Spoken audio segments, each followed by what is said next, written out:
Hey everybody, in this lesson we're going to talk about empirical molecular formula. The empirical formula is the smallest whole number ratio of atoms present, while the molecular formula is the actual the formula of the molecule. So what is the empirical formula?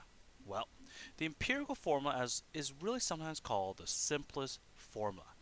It's the lowest ratio of elements in the formula.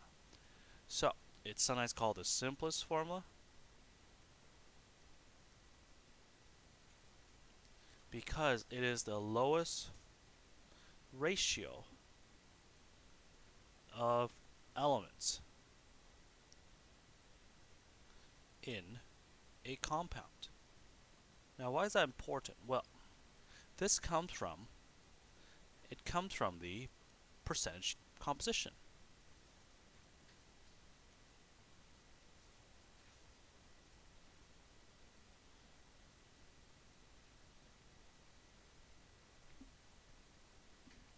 So, how does it come from a percentage composition? Well, let's take a look. Here's an example.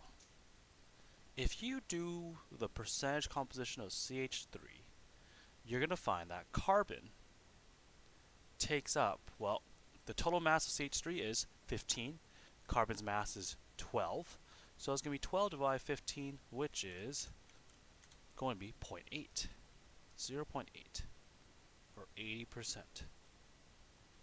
Hydrogen thus will be the other 20%. Alright, so let's look at another chemical that has that same ratio. For example, C2H6. Okay, the total molar mass of C2H6 ends up now being, so 2 carbons is 24, plus 6, that's 30 molar mass. Carbon is 24. 24 divided by 30 is 80% again. So in this case, carbon is still 80%.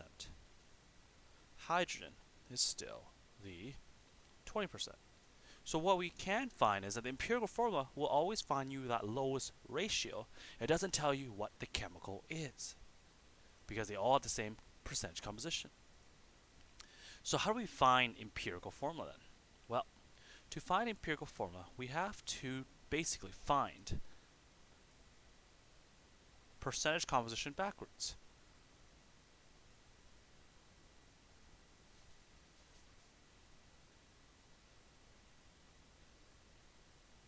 So how does that work? Well, step number 1, we convert our percentage to mass. So what that means is if it's 90%, 90% will be 90 grams.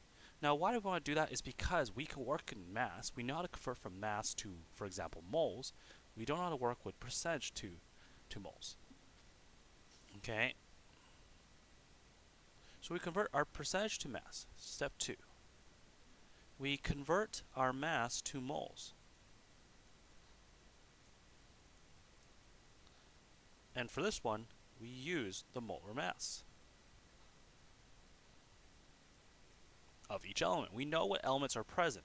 So the big thing about percentage composition is that from this graph that we looked at previously, we know what elements are present and what the percentage of it is. We just don't know what the ratio of them are. So we're going to try to find a ratio of them.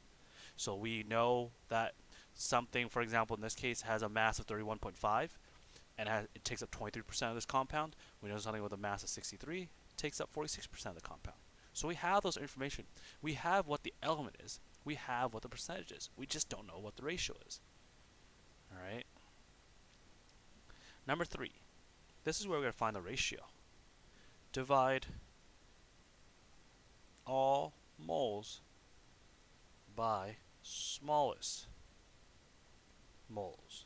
So whatever value is the smallest moles, you want to find a ratio of that mole.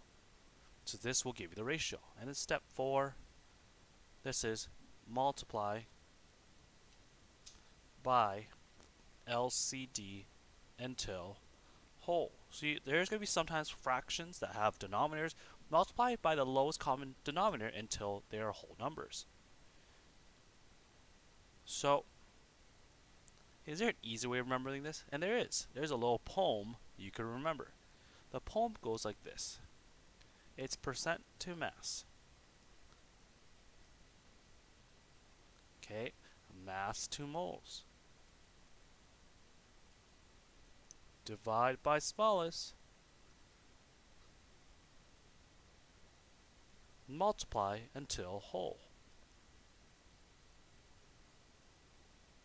And if you could recite this poem, you could solve any of these questions really quickly. So what are some strategies for decimals? Because if you come across a decimal, aka a denominator, how can you multiply and get rid of them? Well, if they're 0.5s, you always take 0.5s and you multiply by 2. And that's 0.5, you multiply by 2 gets rid of it, because it's a half. If something are thirds, like 0.33 repeating, or 0.66 repeating, for these ones you multiply by 3, because they are thirds. For 0.25 or 0.75, you multiply these ones by 4s. And if they're 0.2s or 0.4 and so forth, or 0.6 or 0.8, you multiply these ones by 5. Okay, so those are some strategies to get rid of these decimals. So let's try an example.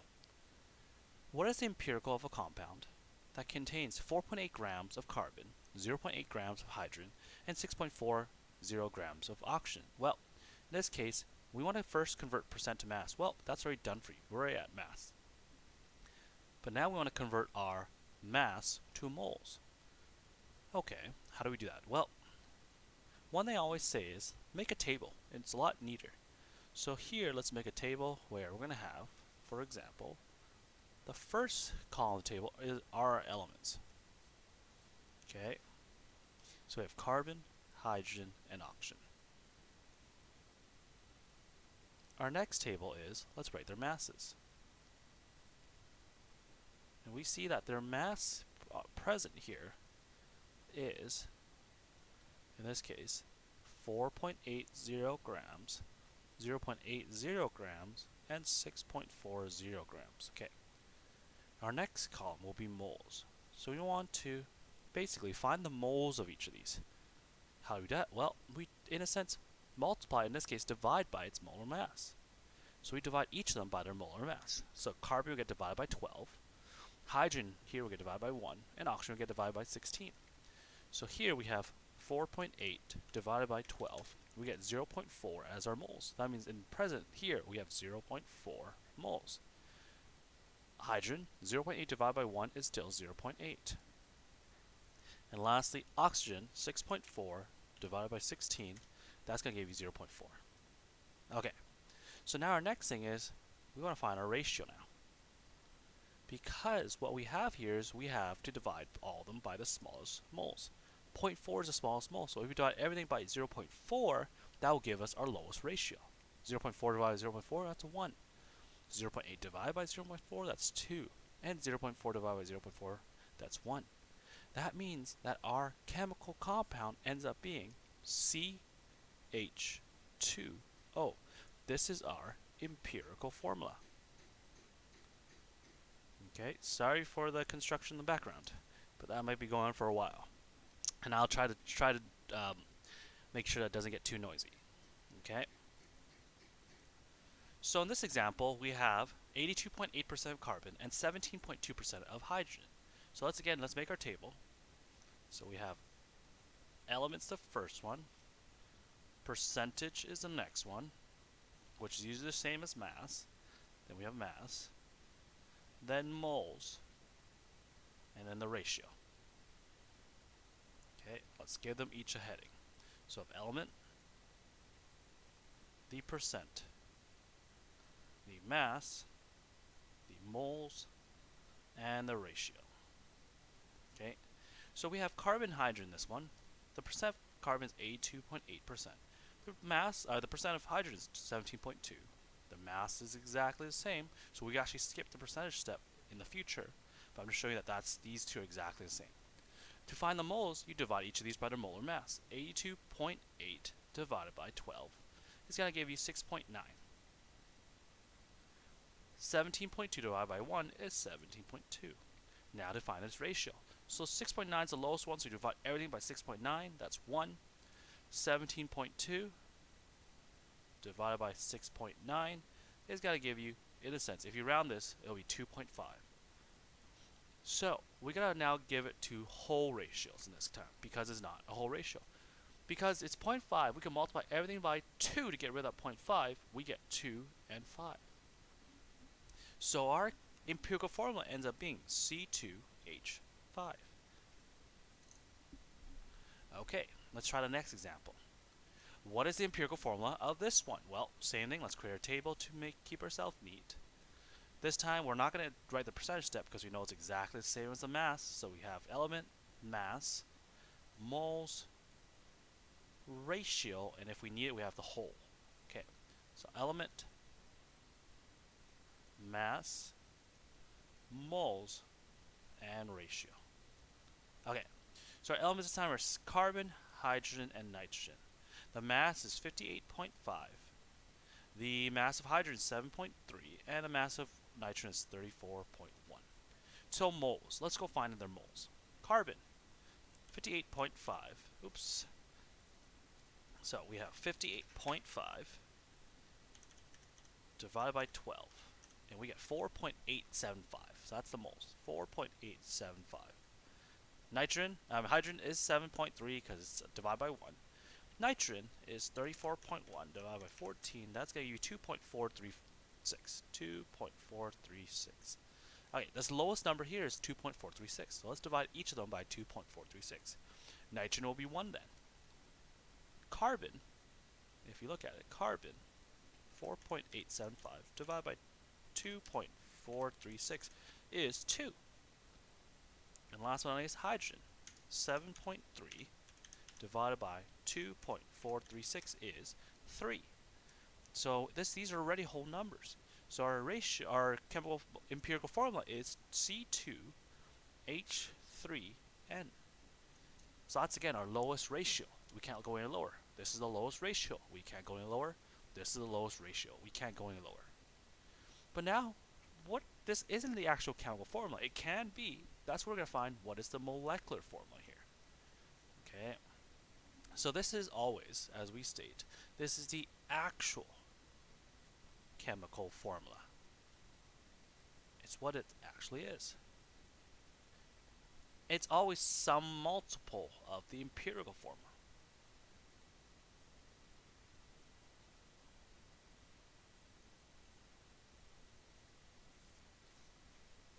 So let's say, for example, the empirical formula again is CH3. That is our empirical. So that means if you multiply this empirical by times 2, for example, it'll be C2H6. If you multiply by times 3, it will be C3H9. If you multiply by 4, it will equal C4H. C4H12. Now, as you can see, each of them has the same percentage composition. What is different about each of them, though? What is changing? Not the ratio, not the percentage, but something else is changing. This is how we find the molecular formula. So, since the ratio is the same, the thing changing is the molar mass. The molar mass is going to change. And thus, if we know how much the molar mass is increased by, we will be able to find what the multiple is. So, find the multiple of the molar mass. Because you end up finding that as N is equal to the molecular formula mass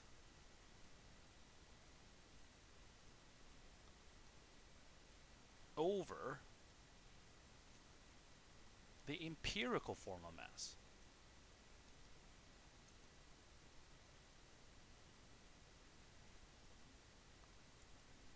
And once we find N is the multiple Okay, n is the multiple. So we want to find what n is in this case. So n will be that ratio. So as long as we find n, we'll know what the multiple is. Okay, so let's try it out. So example number 4, we find that the empirical formula is HO, and the molar mass of this actual chemical is going to be 34.0 grams per mole. So in this case, what we have here is we have the molecular formula mass, but what we're missing is the empirical formula mass. So this thing, what mass does it have? Well, oxygen 16, hydrogen 1, we have 17.0 grams per mole. So what are you trying to find? N. We're going to find N is going to be the molecular formula mass, which is 34.0 grams, over the empirical formula mass, which is 17.0 grams per mole. What we find here is N is equal to 2. So that means this actual chemical is twice as large as this empirical formula. So we'd go 2 times HO is going to give us H2O2. That means each of these gets doubled. So what we have here is we have hydrogen peroxide in this sense. Okay, so let's work on the next example. So in this next example here, we have the empirical formula. It's giving us POF3. We find that if 0.35 liters of the gas has a mass of 1.62 grams, what is the molecular formula? Okay, so the first thing is we're going to solve this equation. N is equal to molecular formula mass, I'll call it MF mass, over the empirical formula mass. Okay, so we could find what the empirical formula's mass is because POF3 will have a specific mass. We don't know what molecular formula mass is. That's X. The empirical formula mass would be POF3. So we're trying to solve for what POF3 is going to give us as a mass. Okay, so P is 31. O is 16 plus 3 fluorines. 19 times 3. We're going to get a total empirical formula mass of 104. Okay, this is 104. How do we find what X is? Well, X is the molecular formula mass. Well, we know that this molecular formula has a volume of 0.350 liters and a mass of 1.62 grams. We have the mass, we don't have the moles. We can get the moles from its volume because it's at STP. So if we calculate 0.350 liters times 1 mole over 22.7 liters, we can solve for its moles. What we get here is 0.35 liters divided by 22.7. We're going to get 0.0154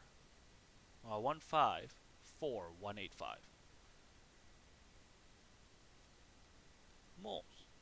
And if we take this mass and divide it by this, so X is equal to then 1.62 divided by 0.0154, we're going to get a molecular mass of, well, in this case, 1.62 divided by 0.0154 is equal to 105.0 grams per mole.